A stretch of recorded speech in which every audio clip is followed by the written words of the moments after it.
Hello there, and welcome to Safety First Firearms Training and Consultants. Today, we're diving headfirst into the murky and frankly often misunderstood world of concealed carry permits.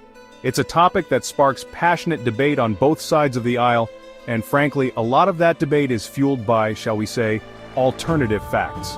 Now, before anyone writes a strongly worded letter to their local paper using only expletives, and let's be honest, it's always the local paper, we're not here to argue for or against gun control.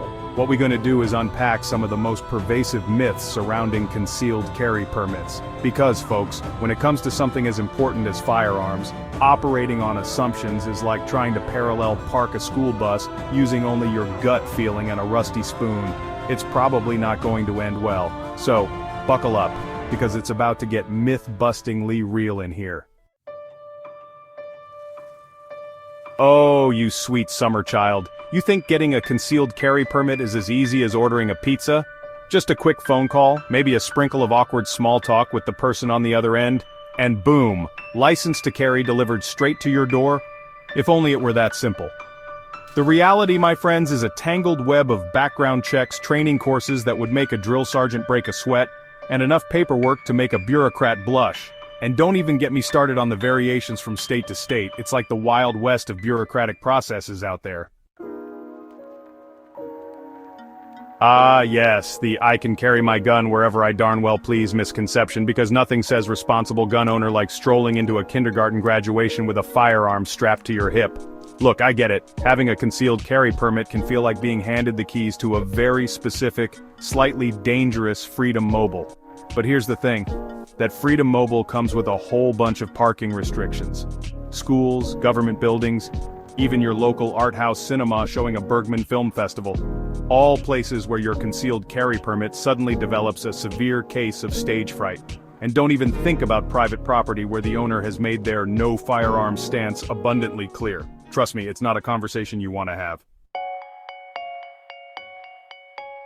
Now, this myth is just plain offensive. It paints responsible gun owners with the same broad brush as, well, criminals. It's like assuming everyone who enjoys a good steak is one bad day away from becoming a cattle rustler. The logic just doesn't hold up to scrutiny. In fact, studies have consistently shown that folks with concealed carry permits are statistically likely to commit crimes. It's almost like the kind of person who goes through the rigorous process of obtaining a permit is also the kind of person who takes the law and their responsibilities seriously. Who knew? This myth is like saying, I learned to drive a car back in high school, so clearly, I'm qualified to pilot a commercial airliner. Sure, that initial training to get your permit is important. It's the foundation upon which responsible gun ownership is built. But laws change, skills can get rusty, and let's be honest, there's always more to learn. Ongoing training isn't just about hitting a bullseye on a target, it's about staying sharp, adapting to new situations, and ensuring that you're using your firearm safely and responsibly. This one always makes me chuckle. It's like saying, only professional chefs need to know how to boil water. Yes, law enforcement officers need firearms for their job, that much is obvious. But there are plenty of perfectly law-abiding citizens out there who choose to exercise their right to carry for personal protection. And you know what? That's perfectly within their rights. Whether it's a single mom living alone, a shopkeeper in a high-crime neighborhood, or someone who just wants the peace of mind that comes with being prepared, there are countless reasons why someone might choose to get a concealed carry permit.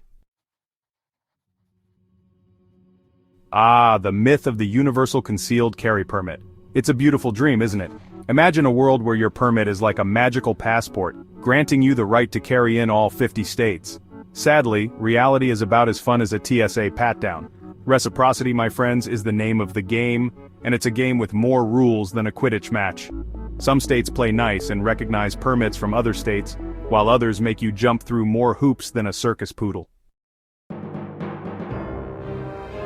This might be the most dangerous myth of all, because believing that simply carrying a firearm makes you invincible is like thinking that wearing a Batman costume will allow you to fly. Spoiler alert, it won't. A firearm is a tool, and like any tool, it can be used responsibly or recklessly. Responsible handling, situational awareness, and de-escalation skills are just as important as knowing how to shoot, because sometimes, the best way to stay safe is to avoid confrontation altogether. Remember folks, with great power comes great responsibility, and maybe a dash of common sense. So, there you have it folks. 7 myths about concealed carry permits thoroughly debunked. Look, the world of firearms is complex, it's nuanced, it's full of passionate opinions and heated debates.